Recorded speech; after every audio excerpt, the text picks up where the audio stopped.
Hello chess friends, and welcome to Qe8 of Chess channel, and welcome back to the Sinquefield Cup in 2022. So we're still in the round 3, and this round was really a spectacular one. I think many great games we have seen so far. We have seen this beautiful attacking gameplay by Reze versus Re1, but we have seen also the shocking game where Hans Niemann destroyed the world champion Magnus Carlsen with the black pieces. And now we're following a third spectacular game from day 3. We're following now the beautiful sharp tactical game played by Wesley So against Fabiano Caruana. So this game, I think, deserves really to be in some chess books, because this game has, I think, everything. It has the opening theory, it has theoretical improvements, it has strategic ideas in the middle game stage, it has pawn breaks for ideas, it has ideas how to trade off pieces, evaluation of pieces. I think were also very important in this game. So I think this is quite an instructive game, but quite a spectacular game, and especially when Wesley So is playing his best chess, we can expect really wild things to happen, because it seems to me that Wesley again is in top shape and has maybe also some realistic chances maybe to win the whole thing. So let's see now what happened. Wesley So versus Fabiano Caruana in the day 3 of the Sinquefield Cup. So here Wesley opened with the move e4. Fabiano's response was e5, knight to f3, knight to f6. We have now the Russian game, the pattern defense is on the board, and here after move knight takes e5 we have d6, pretty standard theory, knight to f3, and after move knight to e4 we have now the move bishop to d3, which is now the so-called millennium attack. And okay, what to do here in the continuation? Fabiano retreated to f6, but now with kingside castling, bishop to e7 and h3, here basically in the beginning it becomes sort of a battle for the e5 square. With this move h3, it was a prophylactic idea here by Wesley. He's not allowing here to get pinned, because he's trying now with c3 d4 to break and battle simply for this e5 square. Also with ideas of rook to e1, this is now his main target. So in the continuation we have now kingside castling, c3, preparation of d4, we have now d5, and now after move bishop to c2, now finally here d4 seems like a realistic opportunity. If you play something like c5, this would be very risky, because after d4 you are basically getting challenged. You see c takes d4, knight to d4, you're capped with an isolated pawn. So that's why after move bishop to c2, here bishop to d6 was played by Fabiano. So he's saying, okay, I'm aware what you're trying to do, I will also battle for the e5 square. So we have d4, we have h6, also the same thing, prophylactic idea, not allowing bishop to g5, also not to get pinned, and then also have free chances to maybe occupy the e4 square. So in the beginning it's basically a battle for just 2 central squares. So in the continuation we have rook to e1, rook to e8. Immediately Fabiano also battles on the e file. This is pretty standard stuff too. We have a rook to e8, and after queen to e8 now bishop to e3. And here Wesley So is saying, okay, maybe you have occupied now the e file, maybe you have a good control of the e4 square, but I'm blocking now the e file with my beautiful bishop on e3. Basically there's nothing that can be done so much so far in this position. So knight to c6, normal development, knight to d2, we have now knight to e7 by Fabi. He's trying now to here cement the knight on the beautiful square on f5. So here that's why knight to h4 here played by Wesley. And there's only one game in the database in this particular position. It's in sort of a grandmaster versus international master level game. Knight to h4 makes really sense, because here black wanted probably to cement the position around the square f5. But now comes really the critical moment already of the game, which is in my opinion very important moment of the brilliant game.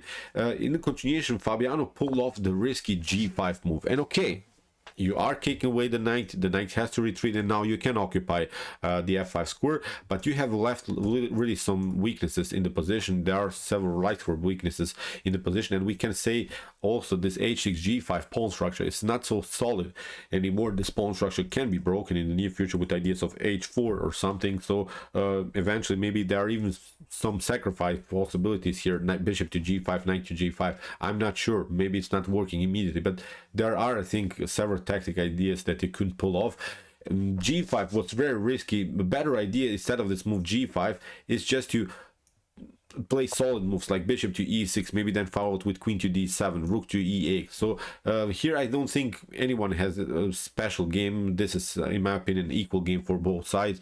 Nothing romantic is happening, I think, in this position. Both players I think have decent activities with their minor pieces, but here Fabiano decided to be aggressive and he played now this move g5, knight to f3. Now comes knight to f5, and okay, here Vasily is saying, okay, you have attacked my bishop on e3, I will lose maybe even my bishop on e3, but it doesn't matter, at least my knight will come active into the game. Look at this. If you take, this wasn't played in the game, but if you play knight to e3, knight takes e3, look at this, you're losing the battle here around the square f5, queen to d3 could happen. So whatever you do, this is not good anymore here for black. I think we can even force trades of bishops here, bishop to f5, then after bishop to f5, then this knight comes very active into the game. So I'm not sure. Basically in this position I think black would lose the battle simply around one square. Here white should be much better. So that's why after move knight to f1, bishop to d7 was played by Fabiano Caruana. He's saying,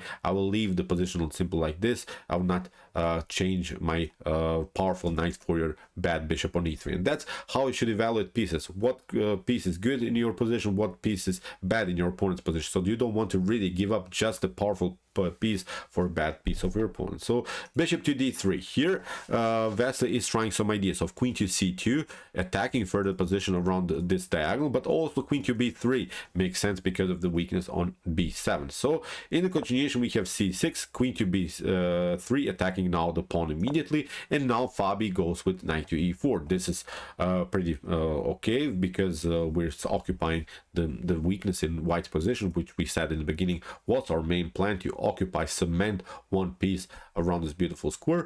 But of course the b7 is unprotected. The problem is now that after queen to b7 it leads into maybe drawish line with rook to b8, then the queen to a7, and then you can play knight takes e3, knight takes e3, and then you just kick away a little bit the queen further, and this should be maybe a drawish sequence. In the later stage of the game maybe you can also, if you want, take out the pawn. There are weaknesses here on f2, so this is quite risky here also for white to take out the pawn immediately. So that's why after move knight to e4, Wesley kept the position like this, played now on this simple rune chess, including all of the pieces into the attack, which is perfectly fine. You cannot leave your rook here in the corner of the board. Now the rook is here lined up with the queen. Maybe there are even some tactical threats here on the e file. So now comes another critical moment of the game. So as we said in the beginning, knight takes e3 is always an opportunity, but you should not do that because of this f5 weakness. A better idea is just to keep the pressure here, maybe with the move bishop to e6, but actually the position is so weak already here for Fabiano Caruana, because he pushed it, I think, to the limits here with the move hxg5. This is also not so good. You have to now keep your progress around the square e4. That's your only goal here, how to cement the position. But look at this now, queen to c2 is going to happen even if you play maybe this line, knight to e3 again, knight to e3. You can maybe cement your knight on f5, but look at this now, we're just breaking this pawn chain. This is sort of a stonewall setup that black would maybe build here in this position. Even this scenario is not working, because look at this, you can maybe try to cement the position further, but we play simply knight to e5, bishop to e5, d takes e5. If you try b6 or something, if you try, I don't know, maybe some ideas like this, then g4. We're further just breaking this position on light course. Now you can maybe include the rook into the game, but now look at this, knight to f5, bishop to f5, g takes f5, queen to f5, we take out this one, bishop to e4, d takes e4, rook to e4, you have lost the pawn. Maybe this is a little bit a weakened pawn structure in front of the king, but even if you try queen to f3, rook to e3, this is much better for white. White has an extra pawn, extra passer, and the game is simplified. They should be winning, I think, here for West. So as I said, this is a really weird position, bishop to e6 or knight to e3, whatever you do, but you have exposed yourself a little bit too much in this game. Fabiano tried knight to e3, again knight comes into the game, again here Wesley tried a different, Fabiano tried a different move order, again with bishop to e6, f5, but now again queen to b7, although as we said, probably queen to c2 would lead into the same position. After move f5, we have said c4, and then with g4 you're breaking the position. But here Wesley took simply the pawn, which is maybe not the best of moves when it comes to computer evaluations, but this was really beautiful tactical shot that Wesley saw, because he had really a wild idea in mind. Really incredible how Wesley played the game here. He allowed now rook to b8. He retreated now to h6, allowed here maybe here the continuation rook to b2, but rook to b2 would be very risky, and that's I think a trap that Wesley prepared here, because if you take rook to b2, then you get this one, knight to f5. If you take, of course, here d takes f5, then bishop to e4 is much better here for white. White has then this weakness to attack. This is a weakness. This is a weakness. So too many structural weaknesses in the position. So black is simply lost, I think. So even if you retreat here after knight to c4, if you retreat, then we simply take out again first the knight. The knight was the protector of the d6 bishop. Now you take, and then with bishop to f5, again it's a messed up position. Look at this, we use now this e-file attack in order to make further progress. Now there's nothing that can be done. We play bishop to e6 and then queen to c4. Simply too much pressure here in black's position. So rook to b2 is also it's actually the suggested move by top edges, but this position by Fabiano is so weak that even this scenario I think is not working. So after move queen to a6 here, Fabiano tried f5 again to cement the position around the square e4, where at least he has this powerful knight. But now Wesley simply plays rook to e2,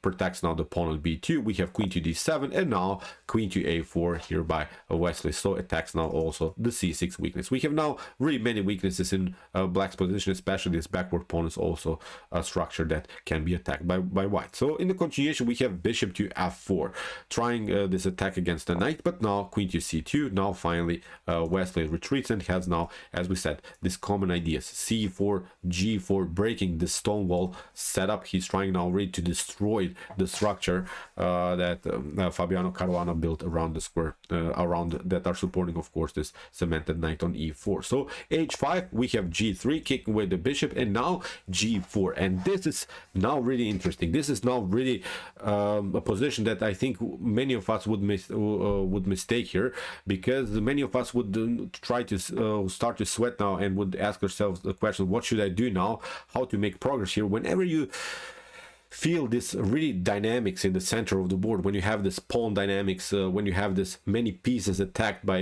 you should really watch for potential outcomes, and the only things that I think that bother you are pawn structures and piece activity. So you should consider these two options. So first of all, when we watch now this move g4, it creates another pawn move on lightward. So it means now basically black has built really too many this weak square complex, build simply too many pieces on light square, so it becomes now really weird pawn structure. It means now that with this move g4, this bishop is kept really like a bad bishop, so it's really a messed up position for this light square bishop, because it's paralyzed by its own pawn. So what we want to do in this types of dynamic positions, we want to trade off more pieces and leave our opponent with just this bishop, maybe against a powerful knight that we have. So that's exactly what Wesley did here. First of all, he took, then after something like h takes g4 that Fabiano played, we have bishop to e4. So he's trading now every piece just in order to leave Fabiano Caruana with this bad piece on e6. So we have now f takes e6, and now knight to e5. Okay,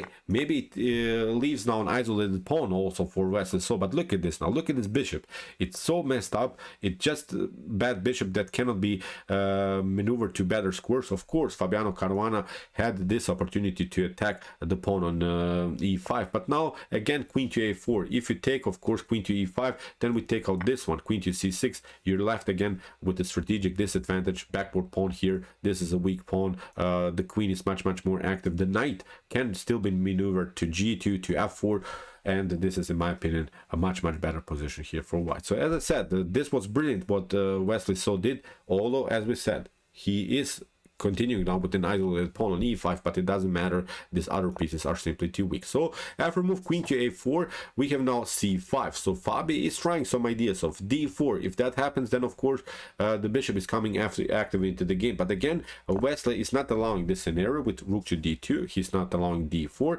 and now rook to d8 here by Fabiano Caruana. Again, I'm pointing out queen to e5 is not a possibility because we'll simply take out this one. Again, d4 is not possible because everything is covered by the pawn, by the rook, by the queen. You could maybe try queen to rook to c6, maybe protecting your c5 pawn. But look at this now, the queen is coming here behind. The queen is so annoying here, so there's nothing that can be done. You can maybe play d4, then we have even this one, knight to g4, then followed with knight to f6. So the game is basically over here for black. So as I said, after move rook to d2, there's not a good way to include your bishop into the game. The bishop is still paralyzed by its own pawn structure. So in the continuation, we have a rook to d8. As we said, we have now knight to g2, and here Wesley found really beautiful maneuver how to include the knight into the game. Maybe f4, h4, then on g6, maybe if possible here on h5, knight to f6. So the knight will find its way for sure in this particular game. Only the bishop on e6 is really a bad piece. So bishop to f7, we have queen to b5, improving the position of the queen. We have now finally d4, but here after move e6, Wesley so found a beautiful idea how to decoy the bishop a little bit further, because after bishop to e6 we have this one, c takes d4. If you take, of course, c takes d4, then we get this one, queen to g5, first the check, king to f7, and now with knight to f4. This is a disaster for black. The knight is so active, this pawn is hanging. We can include here again the knight on h5, queen to f6 is going to happen. Even if you try this one, queen to g6, look at this, whatever you do, this is a bad game here for black. So after move c takes d4, Fabiano tried queen to b6, simplify the game, which is really a good idea here by Fabi. But now after queen to e2, of course Wesley is not allowing this scenario. He's saying you have too many weaknesses, we're keeping the game complicated, we're not simplifying the game. Here the continuation, we have rook to d4, rook takes d4, c takes d4. But now Fabiano Caruana got challenged with queen to e4. You cannot take, of course, so far the pawn, because also the bishop on e6 is hanging. So great play here by Wesley. So really immortal tactics he pulled off. So bishop to a2, it doesn't matter because we get this one, and we have now from white's perspective two connected pass pawns, which means now that we can actually always hide with this pawn. So we can always hide our king behind his pawns and then play freely with our queen, with the knight, and the king, black's king, is really naked. So when it comes to maybe pawn count and maybe common evaluations, this would be maybe a drawish position, but the the endangered king is now a factor that's very important here. It means now that white should win the game. So in the continuation, we have king to f8, queen to f3, again a check. We have now a new check, king to e8, queen to a4, a couple of checks. Here again Wesley protected now his pawn, and now after king to e8, knight to h4, the knight is coming, of course, on better squares. We're trying maybe some ideas of knight to f5, and then also knight to d6 seems also like a good idea. So we have now bishop to d5, knight to f5, we have queen to c7, and now g4. So it's here Wesley is announcing, okay, it's finally I will start to push my pawns and have, I think, a decent game. So we have king to f7, f3. Now here Wesley is searching for some routes for the king, maybe to include the king further into the game. So far the queen is covering everything, but the queen is a little bit stuck. The queen is by black only used as defensive piece, so here again white much better. So we have here a5, we have king to g2, queen to e5, king to h3, not allowing any checks, and now queen to e2 here played by Fabiano Caruana. So we have f4. So here Wesley so calculated everything in a good way. There are now many things that you can do here. If you try king to g6, if you try include, of course, your king into the game, then you get queen to d6, an annoying check. If you try d3 to push the pawn further, like Fabiano Caruana did here, then again queen to d6, and you see now there are several checks that we can make. Again, basically you have two choices here. You can play here the move queen to a5 or something. You don't have to play queen to d6, but I think queen to d6 is, in my opinion, perfectly fine. You're getting closer here with the queen towards the king. So in the continuation, we have now bishop to f3 by Fabiano Caruana. He's trying this annoying check on g4, but again here Wesley still played a calm game. First a check, we have king to f8, queen to d8, a couple of checks, but now he found this idea we have here knight to h6 threatens also the checkmate on f7. So what to do here? You can play, of course, here bishop to g4. This wasn't played in the game, but you can maybe sacrifice the piece, forcing a trade of at least some material. After knight to g4, if you try even to push the pawn here on d2, it's not working. Actually, you get checkmated because here you can first deliver a check, and then of course you can include the knight into the game, and then there's simply no time here for black to promote to queen. So you can maybe try here king to g7, but now we play simply f5. Look at this, this is really wild. Then you maybe play promotion. There are now 3 queens on the board, but actually white is much better. First we deliver some checks, then again a check, then this knight is coming into the game, and after knight to f6 it would be a beautiful checkmate. So see, even in this scenario, bishop to g4, knight to g4, d2 is simply not working. So you're simply too slow. f5, and then with the knight with the queen you're getting checkmated. So in the continuation, after knight to h6 here, Fabiano Caruana tried this idea, bishop to g2, delivering a check, but now the king comes on g3. You have your fun with one check, but now after king to h4, if you try queen to f4, then again you get checkmated. King to g7, knight to f5, again similar stuff. We have seen this checkmate pattern with the queen and the knight. So here after move king to h4, we have queen to f2, but now Vasily so kings come on a beautiful square. No more good checks I think are possible.